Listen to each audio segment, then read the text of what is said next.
The doctor tells you to lose weight. Your boyfriend tells you that your clothes are fitting you differently than usual. Your mom tells you you got fat. Were you avoiding it? Or did you just not notice?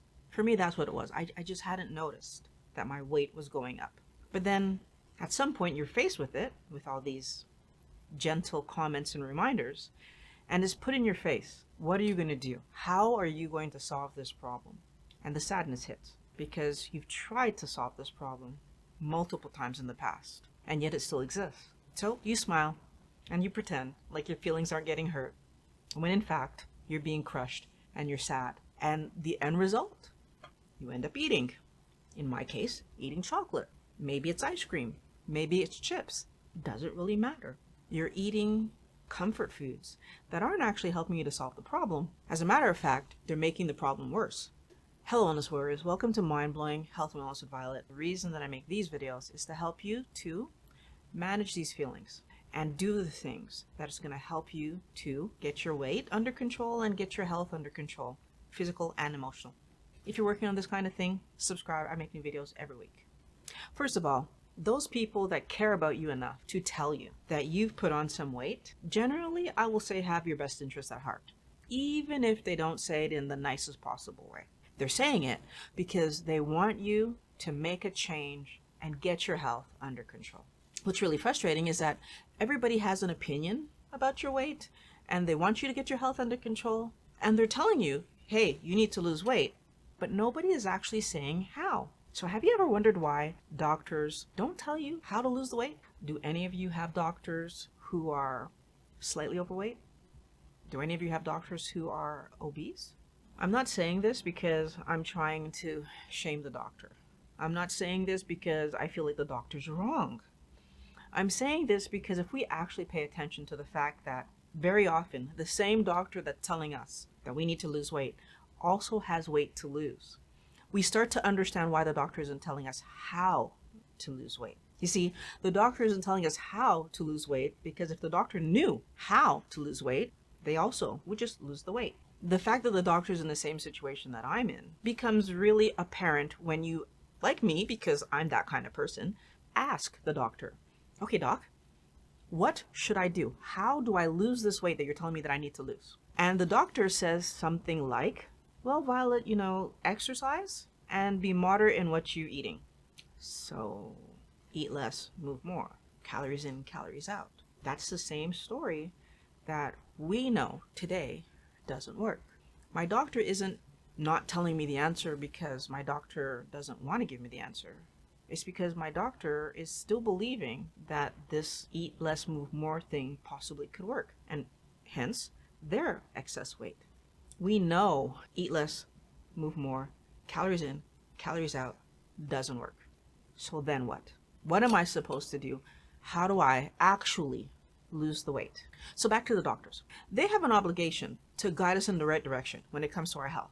So when they see our weight going up, they guide us to the direction of lose weight. But eventually, when you don't accomplish the weight loss, the doctor comes back and just repeats, lose weight. And if for every year I go to see my doctor and the only risk factor I have is I'm overweight, every year my doctor is going to say to me, well, Violet, you need to lose weight. Because for them, weight is a risk factor for a real disease. Weight gain is not a problem in and of itself. On some level, I agree with that. But here's the problem. If I see weight as an indicator that I'm at risk for something, doesn't that mean that the weight that I'm living at, which in this case is excessive, is being seen as not a problem in and of itself? And it's being seen as not related to any other metabolic problem that I might be having.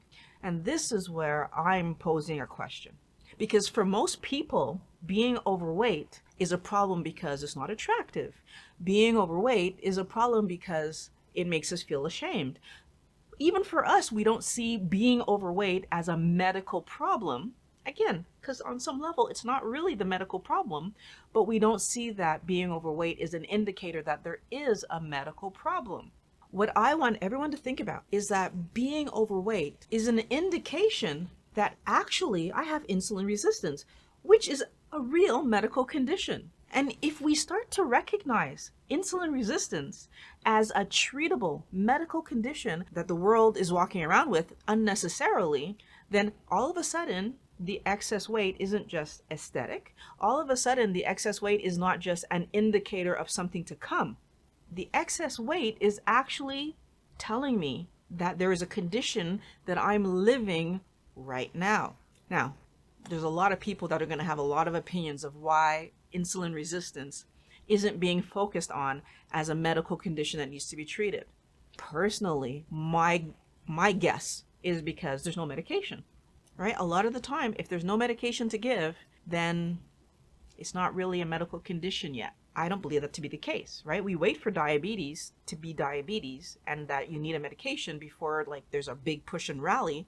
But when you're pre-diabetic, all you hear is, well, you should probably try to lose weight. When you're insulin resistant, you hear you should try to lose weight. Although when we're insulin resistant, there hasn't even been any tests to prove that we're insulin resistant because nobody is actually actively looking for it. To get life-changing results, you need to be willing to change your life. I want you to let that sink in for a second. To get life-changing results, you need to be willing to change your life. So many of us who've actually lost weight and kept it off over years, me, it's been 2 years that I've kept the weight off, we know what the answer is. And the answer has nothing to do with calories. But when we try to talk about what the actual answer is, when we try to share with the world, look at what I've accomplished, this is how I did it, we are met with resistance. People don't want to hear what we have to say. Most doctors behave like people are not willing to change their life, to solve problems that lifestyle is creating, which is why they don't forcefully say, stop buying junk food. Forcefully say, stop buying packaged foods. That they don't forcefully say, stop eating at fast food restaurants. Most doctors are not willing to say to people, you need to change the way that you are looking at food in order to change and help yourself to improve your life. Because we all have this idea that nobody's going to give up carbohydrates. We all have this idea nobody's going to stop eating junk food. We have this idea that it's unreasonable to ask people not to eat these things. I'm trying to get everybody to understand that it's absolutely reasonable. And I'm not even suggesting that most doctors are going to tell you to do keto. But what I am going to say is if you ask the average doctor, if it's a smart move to lower the amount of carbohydrates that you eat, every one of them is going to say yes. Because every doctor understands that we eat way too much sugar. And every doctor is going to tell you, yes, if you eat whole foods, so foods from the land and animals, you will do better. Most doctors are going to tell you that rather than eating processed foods, eat whole foods. But most doctors don't say this to us. Why? Because most doctors don't believe that you're going to prioritize your health over eating junk food. Why? Because most doctors don't prioritize eating healthy foods over junk foods themselves. So on some level, they're not telling it to us because they're not doing it themselves because they don't believe anybody's going to do it. And on some level, they're kind of right. But why are they right? Nobody's asking that question. Why is it so hard for us to eat the foods that are going to help us to be healthy? And the thing that's not being said is that we are all addicted to sugar. And reason that it's not being said is because most doctors do not realize that they are also addicted to sugar. I guarantee you that I was not aware that I was addicted to sugar. And I say was, but I kind of still am, aren't I? Right? Because I'm only 2 years of eating this way. I'm only 2 years of having some kind of control over how many carbohydrates I eat. And I feel like for any addiction, it's fast to say that 2 years later, I'm no longer addicted. And I don't know if I'll ever be able to say I'm no longer addicted. Because what happens when you reintroduce the addictive substance to most people, even years after not having had it? Most people go right back down into that negative space that they used to be in.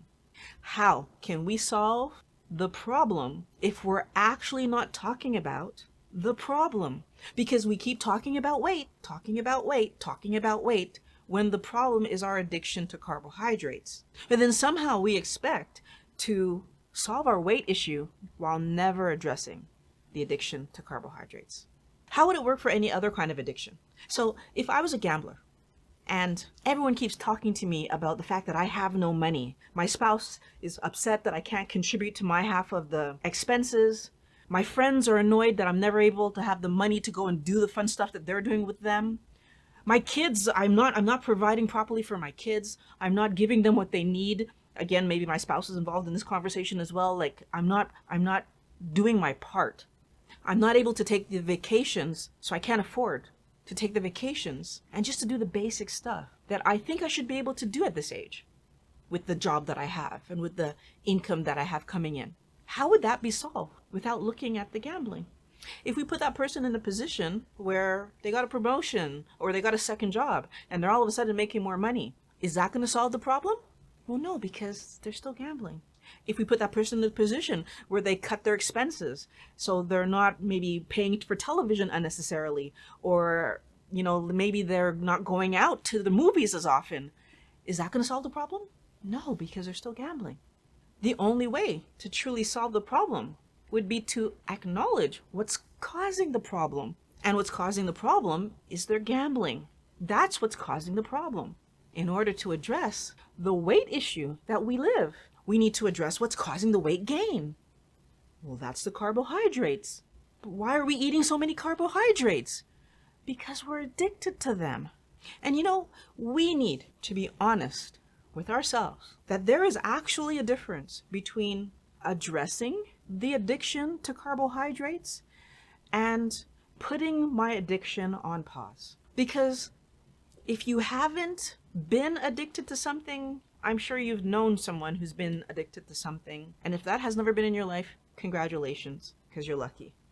But for those of us who have known people who were addicted or ourselves have been addicted, what you realize is that in order to diminish the amount of heat you're feeling for your addictive behavior, many of us are willing to put the addiction down for a small period of time.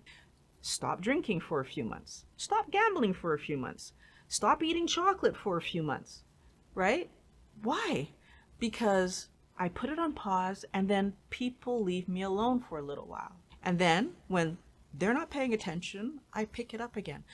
Putting your addiction on pause and getting your addiction under control is not the same thing. And I need you to understand that. Because what happens when you allow the addiction back into your life? It's back with a vengeance, and all the problems that were there resume.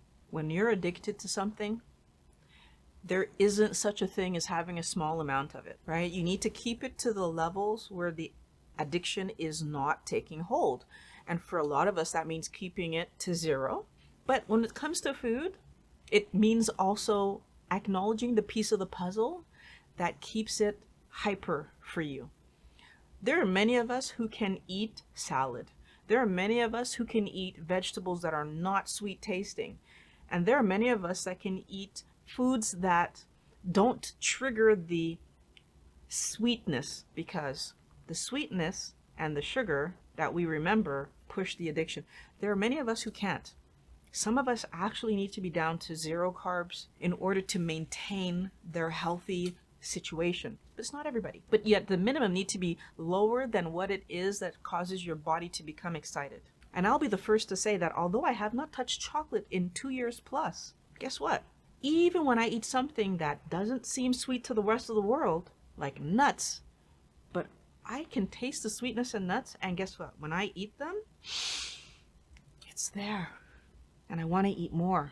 And so I keep nut consumption as low as I possibly can, which usually means I'm not having any. And when I do have it, I'm being very careful and conscious about the fact that I'm having it. I figured out that anything that I can taste the sweetness in at all is enough to push me to want to eat more carbohydrates. Again, there's a mental piece of this puzzle that we cannot ignore. And there's a physiological piece of this puzzle, right? Why is it that I can eat all kinds of salad and not be triggered? It's really hard to go over 20 grams when you're eating salad and low glycemic vegetables. It's so easy to go over 20 grams when you're eating nuts. I want you to share this video because there's so many people that we can help with this message. I want to thank you for watching Mind Blowing Health and Wellness with Violet. Teespring, Patreon in the description below. Can't wait to talk to you guys again next week.